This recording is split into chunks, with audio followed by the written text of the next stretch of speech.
ठाड़ हनुमान जी का पावन स्थल, जहाँ पर अनेक अनेक दिव्य संत श्री शरीर महाराज जी जैसे सन्यासी बाबा, दादा गुरु जी जैसे विभूतियाँ हैं।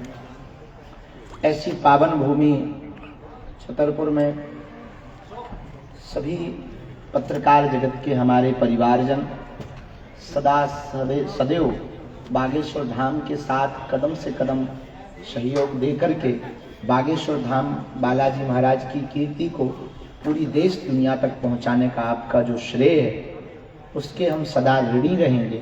और आज हमारा वही परिवार, सभी पत्रकार बंधु यहाँ ला कैपिटल के प्रांगण में उपस्थित हुए हैं। हम आप सभी को श्री सीताराम बोल करके स्वागत कर रहे हैं।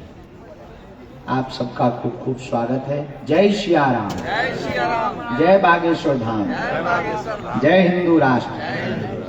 आज की ये पत्रकार वार्ता, क्योंकि पूर्ववत सबको विदित है, उसी संदर्भ में, पदयात्रा के संदर्भ में यह प्रेस कॉन्फ्रेंस की आज की चर्चा रखी है। हमारा भारत अद्भुत देश है, यात्राओं का देश है। सबको राम की वनवास की यात्रा पता होगी कि रावण जैसे आतताई का वध हुआ।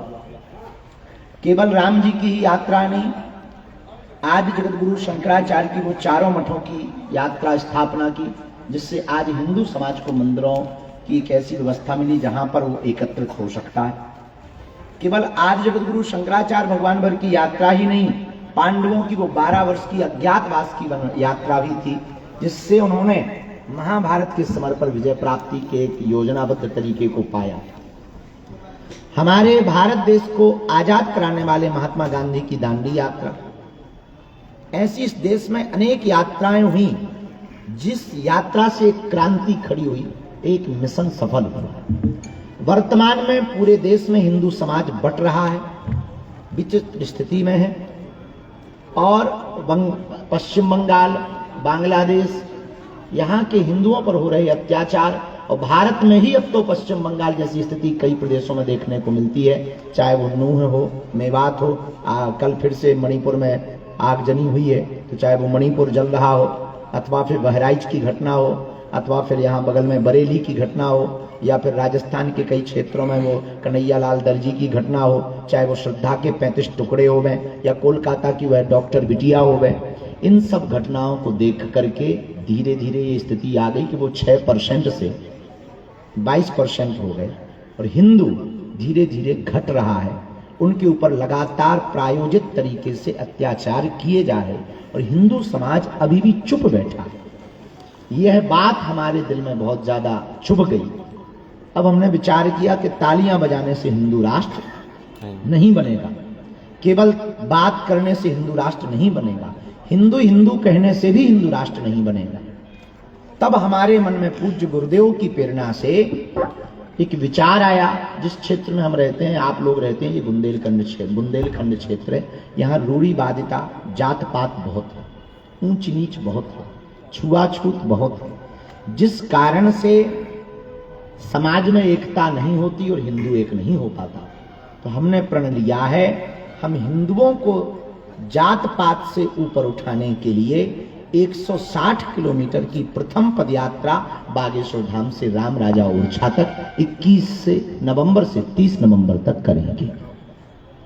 ये प्रथम यात्रा इसलिए हमने कही है कि अब ये संकल्प हमारा रुकना नहीं, तब तक जब तक लक्ष्य की प्राप्ति नहीं हो जाए। लक्ष्य हमारा सिर्फ इतना है, जात पात में बटे हुए हमें हिंदुओं को एक करना है। एक बात हम पहले ही आपको क्लियर कर दें, यह शोभा यात्रा नहीं है, पद यात्रा है। इसलिए आज ही हमने, जब हम मंच पर चढ़े तब हमने कहा भी था, और आज ही गाड़ी में तो नहीं, पर प्रातः काल हमारे मन में गुरु प्रेरणा से जो विचार आया था, पूर्व में भी हमने 1-2 बार विचार किया, हम आपकी मीडिया के माध्यम से, बाकी बातें तो हम बताएंगे कि कौन कौन आ रहा, कहाँ कहाँ जा रहे हैं। हमने इस पद यात्रा के लिए प्रथम तो ये विचार किया है कि आज से आगे तक, जब तक हम पदयात्राएं कर रहे हैं, तो पदयात्राओं के अंतर्गत या पदयात्रा में हम कहीं भी फूल माला पहन करके स्वागत हिंदुओं का स्वीकार इसलिए नहीं करेंगे जब तक यह हिंदू राष्ट्र नहीं बन जाएगा, जब तक इस देश से छुआछूत नहीं मिट जाएगा। और प्रत्येक पदयात्रा में हम पादुका नहीं पहने, ये हमने विचार किया और संकल्प किया। फूलमाला ना पहनने का और कोई कारण नहीं, 2-3 साधारण से कारण है। एक कारण तो ये है कि कुछ ना कुछ त्यागना चाहिए। दूसरा, ये कई बार जो है हमने ले लिया, स्वीकार कर लिया, कई बार इस रुपयों का और बड़े अच्छे तरीके से सदुपयोग किया जा सकता है। बस इस कारण से हमने फूलमाला का त्याग किया। 21 नवंबर से 29 नवंबर तक की ये जो पदयात्रा है, इसमें हम 8 रात्रि रुक रहे हैं, 9 दिन चल रहे हैं और लगभग छतरपुर जिले में लगभग हम 75 किलोमीटर में रहेंगे। जो छतरपुर जिले में पदयात्रा होगी 75 किलोमीटर लगभग है। उत्तर प्रदेश में 60 प्लस, निवाड़ी में लगभग 25 किलोमीटर की पदयात्रा होगी और टोटल मिलाकर के ये लगभग 158 से 160 किलोमीटर की पदयात्रा होगी राम राजा ओरछा तक। पहले दिवस जब हम चलेंगे तो प्रतिदिन 15 से 20 किलोमीटर की यात्रा होगी।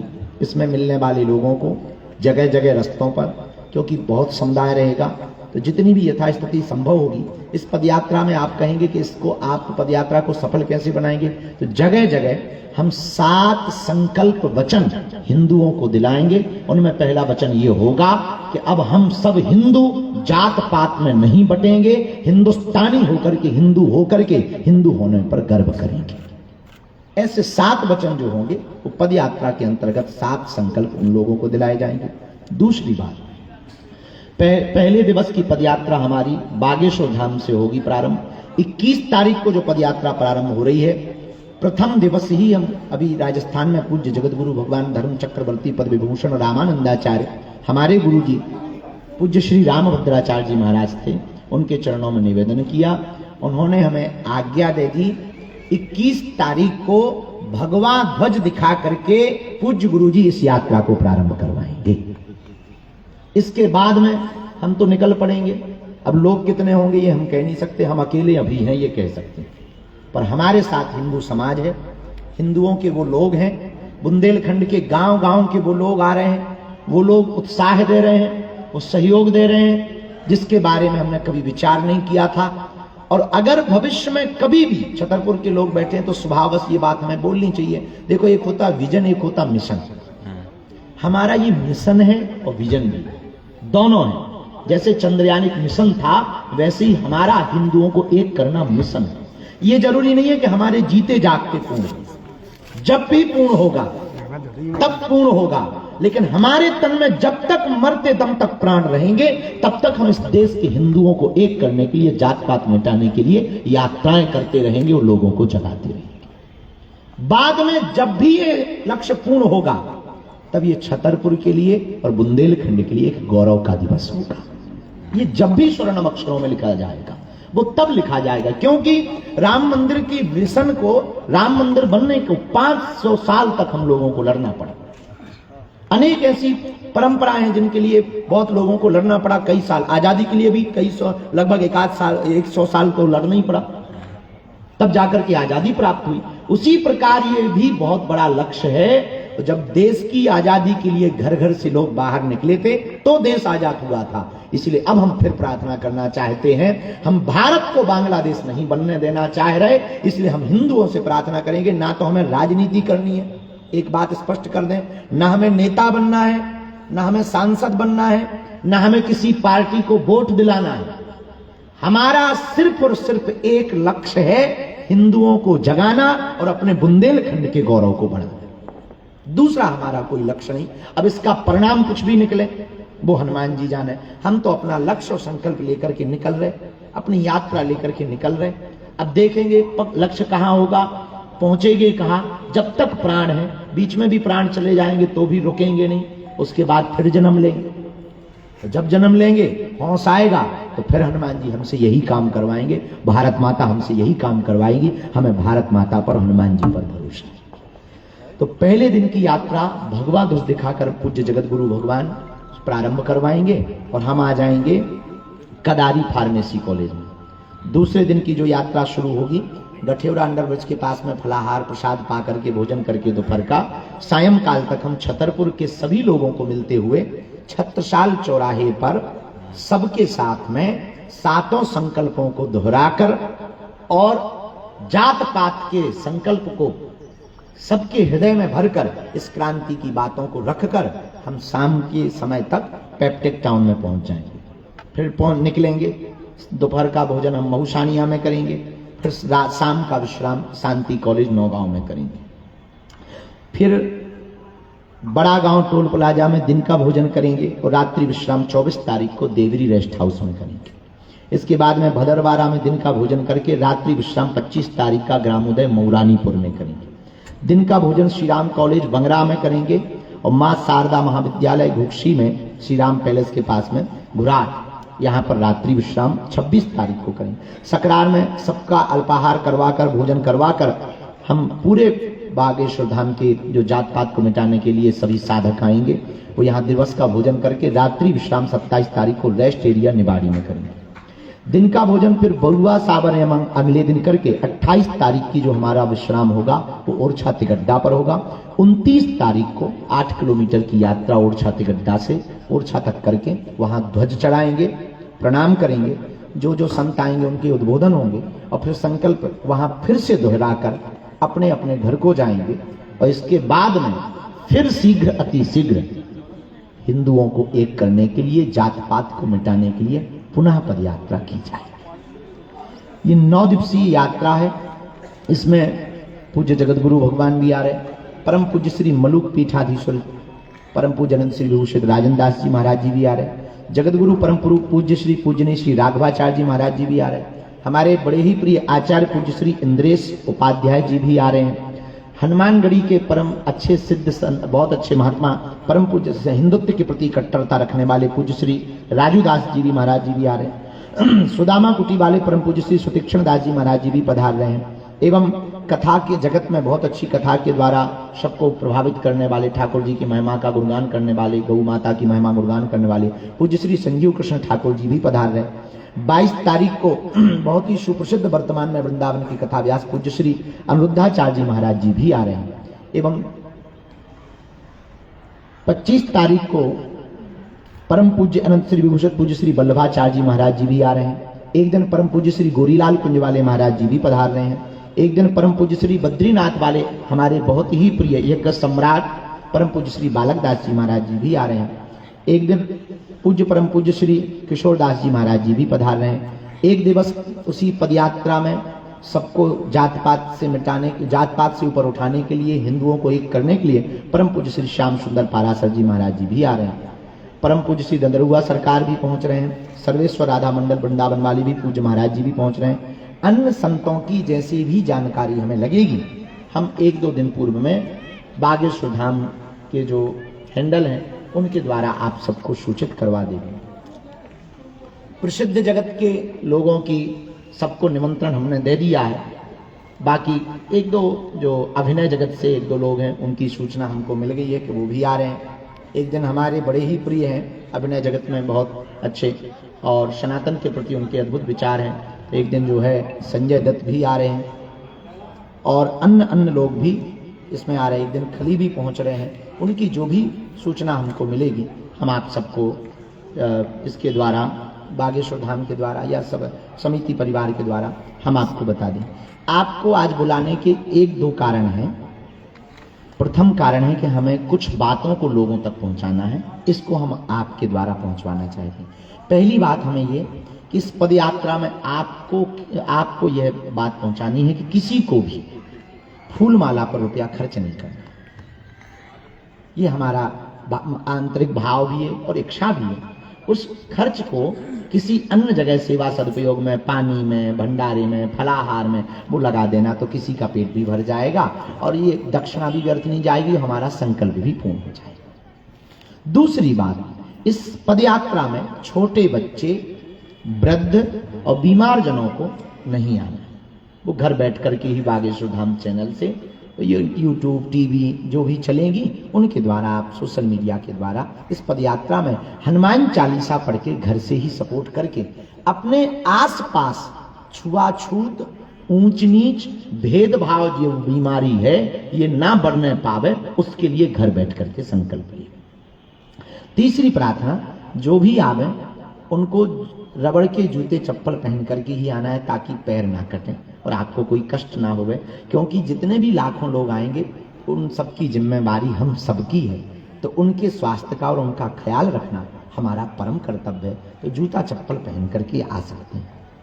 अब किसी की अपनी भावना है तो वो अपने भाव से, फिर आपकी अपनी निष्ठा है, निजी निष्ठा है, पर हमारी तरफ से आपको स्वतंत्रता है, क्योंकि अभी यात्राएं रुकनी नहीं। एक ही बार में तुम्हारे पाँव में छाले पड़ जाए तो दोबारा में क्या कर। आगे बात यह है कि इस यात्रा में जो भी पहुंचे भगदड़ की जगहों से बचें, भीड़ भाड़ की जगहों से बचें। स्वागत देने वाले, अथवा पहली बात तो स्वागत की अपेक्षा नहीं है, हमें तो भिक्षा देने, और भिक्षा में हमको जात पात मुक्ति की भिक्षा चाहिए, ऊंच नीच भेदभाव की भिक्षा चाहिए।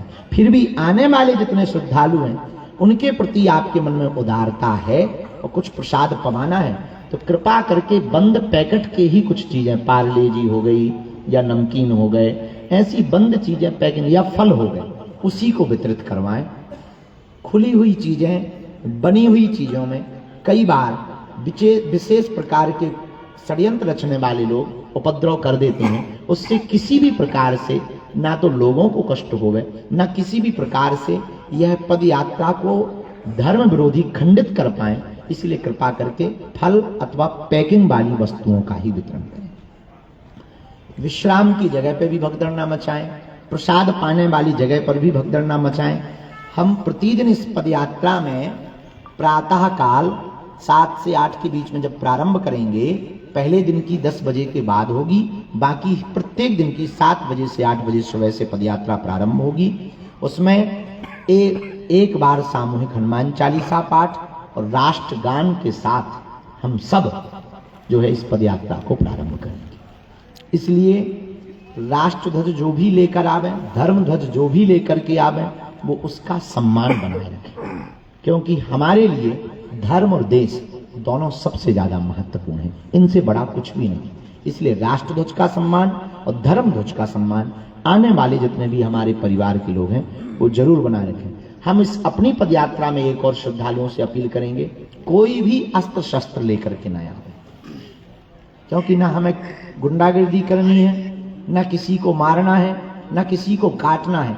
ये विचारों की क्रांति खड़ी करनी है। हमें विचारों से लड़ना है, तलवारों से नहीं लड़ना है। हमें विचारों से लड़ना है। इसलिए कोई भी श्रद्धालु हमारे प्रति उदारता रखने वाले, हिंदुत्व के प्रति उदारता रखने वाले, देश के प्रति उदारता रखने वाले, और जो सच में इस देश में जात पात ऊंच नीच भेदभाव को मिटाने की जिज्ञासा रखते हैं, उन लोगों से विशेष प्रार्थना है, किसी भी प्रकार का अस्त्र शस्त्र आपको इस यात्रा में नहीं लाना है। और जब भी पदयात्री यात्रा में चलें तो मिलने वाले गांव, पिछड़े बिछड़े लोगों को पहले गले लगाएं और उनको वो 7 संकल्प दिलाएं जो हम आपको पदयात्रा के प्रथम दिवस दिलाएंगे, जो आपको सोशल मीडिया पर भी प्राप्त होंगे। और पहला संकल्प तो भूल ही मत जाना कि भैया हम सब हिंदू एक हैं, और इसका स्लोगन है, जात पात की करो विदाई, हम सब हिंदू भाई भाई। इस बात को आपको सबको बोलते हुए जाना है, ताकि लोगों में एक विचारिक क्रांति प्रारंभ हो सके। क्रांति बहुत देर से काम करती है, रुक करके काम करेगी। भारत में हिंदू तो कुंभकर्ण के बाद सो जाए, तो वो तो स्वाभाविक है, और ज्यादा देर लगेगी। यहाँ जगाने के लिए बहुत प्रयत्न करने पड़ते हैं, लोग बैंड बाजा से नहीं उठते हैं यहाँ, तो पदयात्रा से तो बहुत देर से उठेंगे, धक्के खाएंगे कुछ लोग तब उठेंगे। कुछ लोगों के घर में लव जिहाद हो जाएगा फिर हिंदू उठेंगे। कुछ लोगों के घर पे ही कब्जे जब विधर्मी कर लेंगे तब कहेंगे बागेश्वर बाबा ठीक कह रहा था। कुछ लोगों के घर पर पत्थर गलेंगे, जैसे अभी छतरपुर में एक कांड ऑलरेडी हो ही चुका है। अब विचार ही कर लो कि जब जो है प्रशासन के ऊपर उन्होंने कर दिया था, तो निश्चित है हिंदुओं के घरों पर भी होगा। उसके बाद फिर कुछ हिंदू जगेंगे, तो थोड़ा देर से जगेंगे पर जगेंगे। लेकिन हमने बिगुल फूंक दिया है, हमने नहीं फूंका, गुरुजी ने फूंकवाया है। हमारा उद्देश्य सिर्फ इतना है, हिंदू समाज बच जाए। आज इजराइल इसलिए लड़ रहा क्योंकि वो अपनी संस्कृति और अपने कल्चर को बचाना चाहता। हम लोग चुप क्यों हैं? हमारे पास में अनेक हिंदू बाहुल्य देश थे, सूरीनाम, इंडोनेशिया, फिजी, मॉरिशस और नेपाल तो हिंदू राष्ट्र ही था, अब वो चला गया। एक भी देश हिंदू राष्ट्र नहीं है। भारत में ही हम लोग अल्पसंख्यक नहीं थे, पर वर्तमान में लगभग 7 से 8 प्रदेशों का आंकड़ा अगर कोई बारीकी से चेक करके जांच करके लाए तो लगभग आप 7 से 8 प्रदेशों में अल्पसंख्यक होने की कगार पर खड़े हैं। एक दिन ऐसा आएगा कि पूरे लोग इस देश को, जो विधर्मी लोग हैं, अल्पसंख्यक घोषित करवाकर, हिंदुओं को अल्पसंख्यक घोषित करवाकर माने। इसलिए हमने प्रण लिया है, हम हिंदुओं को अल्पसंख्यक नहीं होने देंगे। और हिंदू अल्पसंख्यक होने की कगार पर कारण क्या है? वो अपनी ऊर्जा इसी में खत्म कर रहा कि हम ब्राह्मण हैं, हम क्षत्रिय हैं, हम वैश्य हैं, हम शूद्र हैं, ये बड़े हैं, ये छोटे हैं। इसी में अपनी ऊर्जा को खत्म कर रहा। हमें उन्हें नीचे गिराना है, उनको आगे बढ़ाना है। इसी में अपनी ऊर्जा को खत्म कर रहा। राष्ट्र के लिए कोई नहीं सोच रहा, हिंदुत्व के लिए कोई नहीं सोच रहा। इसलिए हमने विचार किया कि हम पदयात्रा के द्वारा उन हिंदुओं को जगाएंगे। तो इसलिए जो भी पदयात्रा में चलें, मिलने वाले लोगों को गले लगाएं और एक साथ भोजन करें। बिछड़े और पिछड़े लोगों को आगे आने दें। और हम तो ये भी प्रार्थना करेंगे कि जो भी गांव के दीनहीन आपको दिखाई देवें, इस पदयात्रा में उनको आप सबको आगे करना। एक अंतिम बात और हम आपके द्वारा प्रार्थना पदयात्रियों से करना चाहते। सीटी, फूहड़बाजी, हुल्लड़पन, ये किसी भी हमारे पदयात्रा में चलने वाले लोगों को नहीं करना है। धाम की भी सेवादार है, प्रशासन भी बहुत तन मन धन से पूरा लगा हुआ है, यहाँ से यूपी तक का, वरना आपके ऊपर कठोर कार्रवाई होगी। विधर्मियों से भी प्रार्थना है कि कृपा करके अगर तुम्हें अच्छा लगे तो आना, हमें कोई बुराई नहीं है। ना भी अच्छा लगे तो घर बैठ करके ही खाना खाना, पर कृपा करके इस पदयात्रा को किसी भी प्रकार से असफल करने का प्रयत्न ना करना। और देखो भाई, अंत में नहीं तो हम वो 2-4 दिन से लगातार बोल ही रहे कि अगर छेड़ोगे तो छोड़ेंगे। इसका मतलब ये नहीं है कि हमको हिंसा करनी है, नहीं, हम अहिंसा के पुजारी हैं। हमें तलवारों से नहीं, विचारों से लड़ना है। और हम विचारों की क्रांति खड़ी करेंगे, विचारों की क्रांति खड़ी करके हिंदुओं को एक करेंगे। यह हमारी पूरी पदयात्रा का रूपरेखा है। अब आपके दिमाग में ऐसी कोई बात हो जो हमने ना बोली हो और आप पूछना चाहते हो, उस बात को सब तक पहुंचवाना चाहते हो, तो महाराज जिस तरीके से आपकी आप लोग पूछ सकते हैं। जी, यात्रा चल रही है ना, आपको कितना लग रहा है कि विधर्मी आपकी यात्रा को टारगेट करेंगे और इस यात्रा को रोकने का प्रयास करेंगे? और सेकंड सवाल ये, क्या आप इस यात्रा के माध्यम से क्या एक हिंदू देश बनाना चाह रहे हैं? देखिए, अभी हमारा हिंदू राष्ट्र का विचार नहीं है। इस यात्रा में तो पहले हिंदू बनाने का विचार है, वो भी कट्टर हिंदू। हिंदू सब है यहाँ। अब तुम ये मत कर देना कि हमारा काट के नया बयान चला दो, ये बड़ी दिक्कत है यहाँ पे। तो हिंदू सब हैं, ये मत कह देना कि बाबा बागेश्वर बाबा ने कह दिया हिंदू नहीं। यहाँ भारत में जितने रहते सब हिंदू हैं। इस्लाम के लोग भी जितने रहते वो भी कन्वर्टेड हिंदू हैं। ईसाई भी इस देश में जितने रहते वो भी कन्वर्टेड हिंदू ईसाई हैं। सब हिंदू ही हैं। बाकी लोग तो नहीं तो जो वास्तविक मुसलमान है वो तो अरब देशों में, हाँ, बाकी जितने बदले वाले हैं वो भारत में। तो सब हिंदू हैं, लेकिन हमें इस देश में कट्टर हिंदुओं की कमी है। तो कट्टर हिंदू बनाने के लिए हम पदयात्रा करें। अब दूसरी बात, आपने कहा कि क्या हिंदू राष्ट्र बनेगा? पहले हिंदू कट्टर बन जाए फिर हिंदू राष्ट्र बन ही जाएगा। हिंदुओं की घटती जनसंख्या को बढ़ाने के लिए आपके पास क्या उपाय है? दूसरा, जब आप पदयात्रा के समय जा रहे हैं तो जो भोजन कर रहे हैं वो किसी विशेष घर में कर रहे हैं या आपके लिए कोई अलग से इंतजाम है? अब भाई, प्रश्न तो बहुत सुंदर। पहला प्रश्न जो है उसका उत्तर ले लो। घटती हुई जनसंख्या के लिए अब हमारी तो ब्याह को विचार है अब खुद का, तो हम तो बढ़ाएंगे ही। अब जितने हो पाएंगे सो बताएंगे। तो हम तो जनसंख्या बढ़ाएंगे ही, पर हम यही देश की कानून व्यवस्था और आपसे प्रार्थना करेंगे। आप कहते हो बच्चे 2 ही अच्छे, फिर चच्चे के 30 क्यों बच्चे? अगर बच्चे 2 ही अच्छे तो चच्चे के 30 क्यों बच्चे? तो हम यही प्रार्थना करेंगे कि उनके भी 2 ही बच्चे हों, वरना हिंदुओं से भी कहेंगे कि अगर उनके 12 तो अपने 14। तो आप क्या प्रशासन के खिलाफ लड़ेंगे? नहीं, हम किसी के खिलाफ नहीं लड़ेंगे। हम तो सनातन के पक्ष में हिंदुओं की बात रखेंगे। हम क्या लड़ने वाले तुमको विवादी आदमी देख रहे कि सींग पूंछ निकले आई हमारे? हमें लड़ना, हम अपने खिलाफ नहीं लड़ पाते। प्रशासन के खिलाफ वो तो हमारे ये माई बाप है, उनकी ही छत्र छाया में हमें जीना है। तुम क्या करवाना चाहते? पहले ही बिल्कुल नहीं लड़ेंगे ना कभी। दूसरी बात, दूसरा प्रश्न क्या था? इस दौरान आप जो भोजन का भोजन करेंगे। इस दौरान भोजन हमें कोई जो भी यात्रा में मिलेंगे लोग, अगर वो दे देंगे तो खा लेंगे, नहीं तो बना के खाएंगे। अब तुम्हारी श्रद्धा हो तो तुम लेके आओ। महाराज जी, महाराज जी एक सवाल है कि जो भी मीट मांस मदरा की जो दुकानें हैं, जिस दिन आपकी यात्रा निकले प्रशासन दुकानों को बंद रखे, जिससे कि जो आपत्तिजनक जो लोग होते हमारी हैं। बात अगर प्रशासन सुन ले तो हम तो पहले ही ऑर्डर निकलवा लें। आप इतना माइक लेके चले जाओ, साहब से कहवा दो भैया सो तुम्हारी तो तुरंत काम हो जाने, और उनके तुम्हारे कहें तो 1 मिनट में काम हो जाए, उन्हें करवे पड़े, और हम तो कह लो दैये सो उन्हें कहें बाबा तुम दंगा न फैलवा दैये। महाराज जी जो भी होटल संचालित हो रहे हैं, लोग दूर दराज से भी लोग आएंगे, देश दुनिया से भी लोग आएंगे, तो वहां पर जो लोग रुकने के लिए आएंगे उनकी विधिवत जानकारियां उपलब्ध होनी चाहिए। ये प्रश्न बहुत अच्छा है, इस पर हम आपको धन्यवाद देते हैं। जितने भी शहरों के होटल अथवा रेस्टोरेंट हैं, रुकने वाली जगहों पर कौन आ रहा, कहां से आ रहा, क्यों आ रहा, कब से रुका है, प्रत्येक जिले के होटल संचालकों को आने वाली भविष्य की घटना के लिए पूर्ववत सावधान होने के लिए उसकी पूरी जानकारी लेना जरूरी है, और उनका बैग चेक करना जरूरी है। पता लगे वो जो है आगे के लिए पेट्रोल बम मिले आप और बाबा पहले ही मर जाए, हिंदू राष्ट्र बनने के पहले काम हो जाए। महाराज जी इसलिए ये प्रश्न बहुत सुंदर है, तो हर होटल संचालकों को उनका चेक करना। हाँ जी, महाराज जी हाँ जी। जिस तरह आपने कहा है कि हिंदू राष्ट्र बनाना है, जात पात मिटाना है, तो क्या जो हिंदुओं के मंदिर हैं उनमें दलित, आदिवासी या नीचे जाति के लोगों को भी पुजारी होना चाहिए? वैदिक परंपरा का अनुसरण करने वाले, वैष्णव परंपरा की मान्यता को पूर्ण रूप से मानने वाले हमारे इस देश के शंकराचार्य, हमारे देश के महामंडलेश्वर, अगर हमारे हाथ में होता तो हम आज ही घोषणा कर देते। जितने शंकराचार्य मठों के आचार्य हैं, हम उनसे प्रार्थना करेंगे सामाजिक समरसता के लिए, सबको एक करने के लिए बेझिझक इस प्रकार की व्यवस्था होनी चाहिए। हम ये नहीं कहते कि कौन होना चाहिए, हम ये कहते हैं कि इस देश में ना दलित है, ना पिछड़े हैं, ना बिछड़े हैं, तो सब होने चाहिए।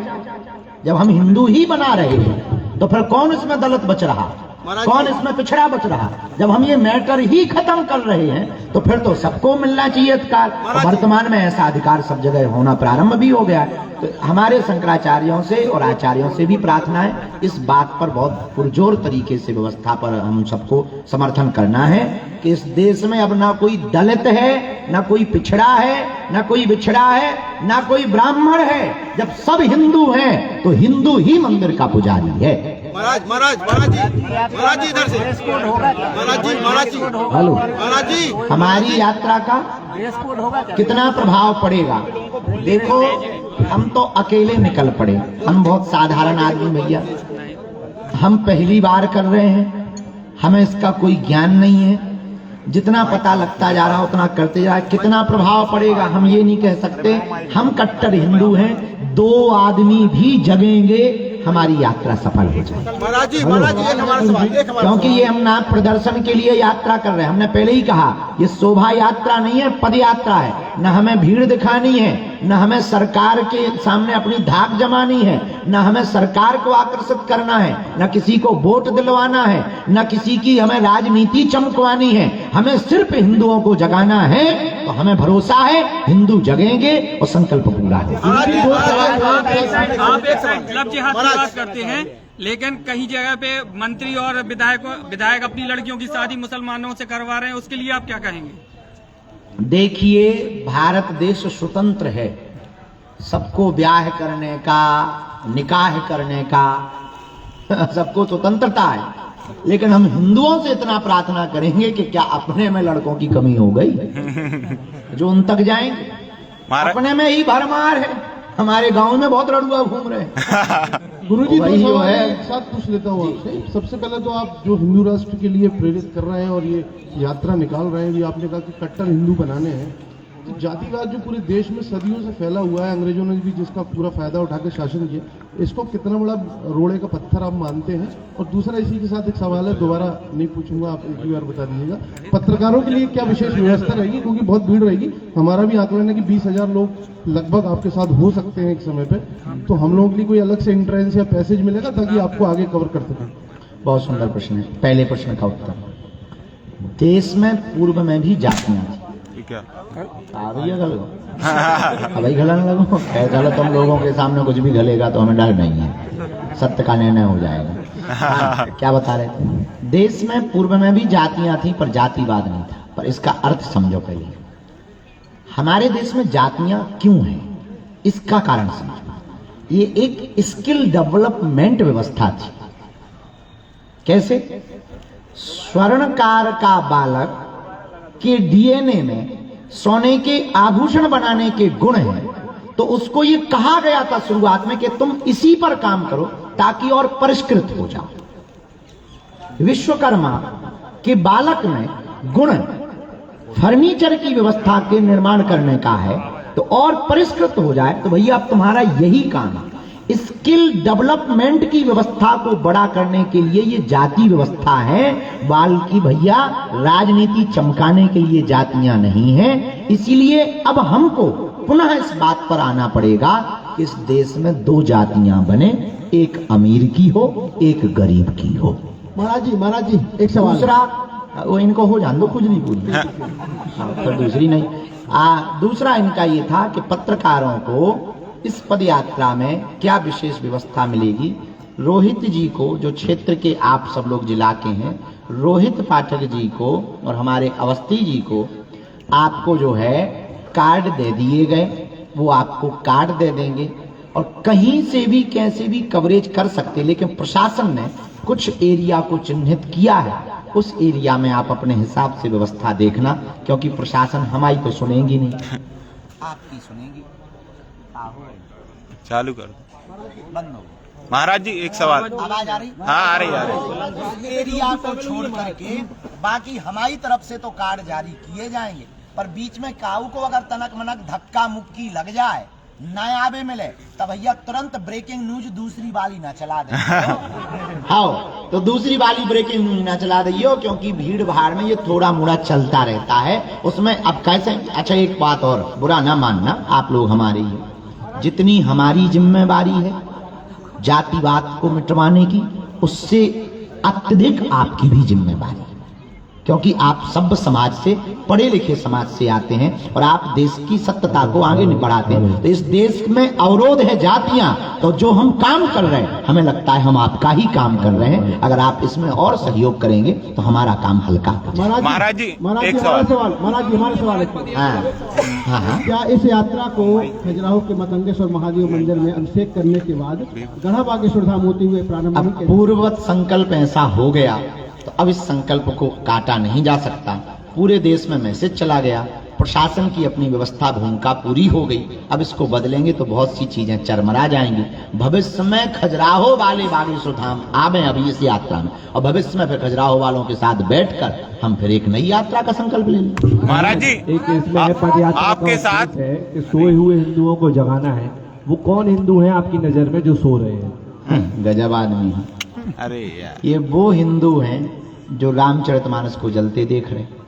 ये वो सोए हुए हिंदू हैं जो राजस्थान में गाय की पूंछ को काट कर धर्म विरोधी हनुमान जी के ऊपर चढ़ा देते, और हिंदू कुछ बोल नहीं रहा। कौन सोया हुआ हिंदू है जो श्रद्धा के 35 टुकड़े हो गए पर इस देश में एक भी फतवा जारी नहीं हुआ, हिंदुओं ने मांग ली? कौन सोए हुए हिंदू हैं?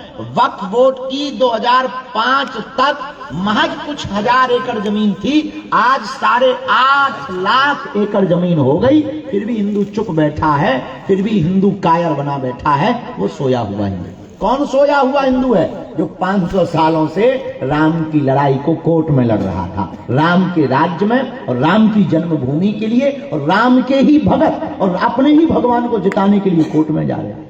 कौन सोया हुआ हिंदू है? वो सोए हुए हिंदू हैं जिनके भगवान कृष्ण गीता आदर्श है। उन भगवान कृष्ण को भी जन्मभूमि में बैठने नहीं दिया जा रहा है।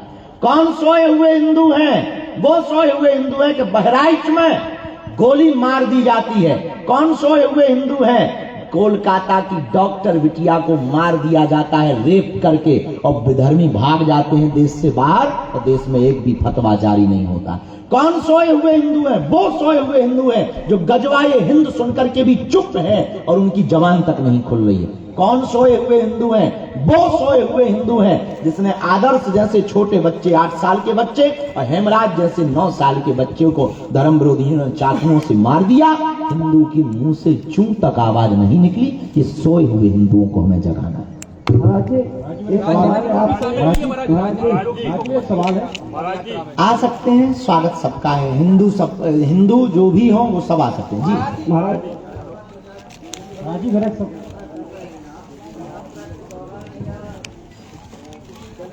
भोजन करेंगे या आप जो जनता आपके साथ में चलेगी वो आपके साथ करेगी या किसी वीआईपी के यहाँ आपको भोजन होगा? आपने चाय नहीं पी हमें लगता है आने के बाद। चलो सुनो, हम इस देश से दलित नाम ही मिटाना चाह रहे और आप फिर दलित ठोक रहे। या तो हमें लगता है कौन नेताजी ने आप पहुंचा दो। मजाक कर रहे हैं। I am very very much sorry. चलो उत्तर सुनो। क्या किसी पिछड़े बिछड़े जिनको समाज से हमेशा अपेक्षित रखा, दूर रखा, उनके घर पर बागेश्वर बाबा भोजन करेंगे? हम इस देश के सफाई कर्मचारी के घर पर आज और अभी और इसी वक्त भोजन करने को जा सकते हैं। वो वैष्णव परंपरा और कट्टर हिंदुत्व को मान करके आगे बढ़े। हमें इस देश में ना कोई छोटा दिख रहा, ना बड़ा दिख रहा, ना कोई दलित दिख रहा है। हमें इस देश में सिर्फ और सिर्फ कट्टर हिंदू दिख रहे हैं। महाराज जी सवाल है, एक सवाल है। हाँ बोलो। ये कह रहे हैं आपके भोजन की व्यवस्था का तो पता चल गया। जो लोग आपके साथ जाएंगे उनका क्या है? जैसे रात अब उनका ये है भैया, अब हम अमीर तो है नहीं, चंदा जुड़वा रहे, व्यवस्था जोड़ रहे, कथा से जो कचू हमने जोड़ लो तो हम फूंक रहे, क्योंकि हमें हिंदू जगाऊंगे। तो हमने भैया कुछ आटा रख लो। ओ बेटा सुन तो ले, हमने कुछ आटा खरीद लो, कुछ हमने सब्जियां खरीद ली, कुछ चीलन हाँ आज्ञा दे दी। तो जगह जगह लोग सब्जी पूरी व्यवस्था करी जा रही। दोनों टाइम खवाबी बेटा, उतने जरूर आइए तो 4 बार खवाबी, भूखन ना मरे। आने वाले सभी 1 लाख लोगों को भोजन की व्यवस्था धाम परिवार, धाम के सेवादार, धाम की पूरी समिति और धाम के सभी शिष्य मंडल जगह जगह कर रहे हैं। महाराज एक सवाल है। महाराज जी एक सवाल है मेरा। महाराज जी घर वापसी वालों के लिए क्या व्यवस्था की गई है? घर वापसी वालों के लिए क्या व्यवस्था की गई है? घर वापसी वालों के लिए क्या व्यवस्था की गई यात्रा में? यात्रा में घर वापसी वाला अभी कुछ कर नहीं रहे हैं, आ जाएंगे तो करवा देंगे, पर व्यवस्था अलग से नहीं की गई है, क्योंकि अभी तो एक ही मिशन है, जात पात को हमें मिटाना है। सनातन बोर्ड की मांग की जाती है महाराज। हाँ बहुत अच्छा। महाराज जी एक सवाल मैं भी करना चाहता हूँ। हाँ कर लो भैया, एक एक करो, हम जवाब सबको दे दिए। एक सवाल है, जात पात छुआछूत मिटाने के लिए आप प्रयास कर रहे हैं। हाँ अभी हाल ही में हम कल गए थे कवरेज के लिए देवगांव गांव में। यहाँ आंगनबाड़ी की बिल्डिंग काफी जर्जर है। वो गांव में एक कमरा ढूंढ रही है, लेकिन वो कहती है कि गांव में छुआछूत के कारण उसको कमरा नहीं मिला कार्यकर्ता। देखो ये इस देश का बहुत बड़ा दुर्भाग्य है कि छुआछूत के कारण इस देश में कई लोगों को इग्नोर कर दिया जाता है। तो ये जो यात्रा है, अब आपके जैसे पढ़े लिखे पत्रकार जगे हुए हिंदुओं को इस यात्रा के विचारों को जन जन तक इसीलिए पहुंचा। महाराज जी हेलो, सनातन बोर्ड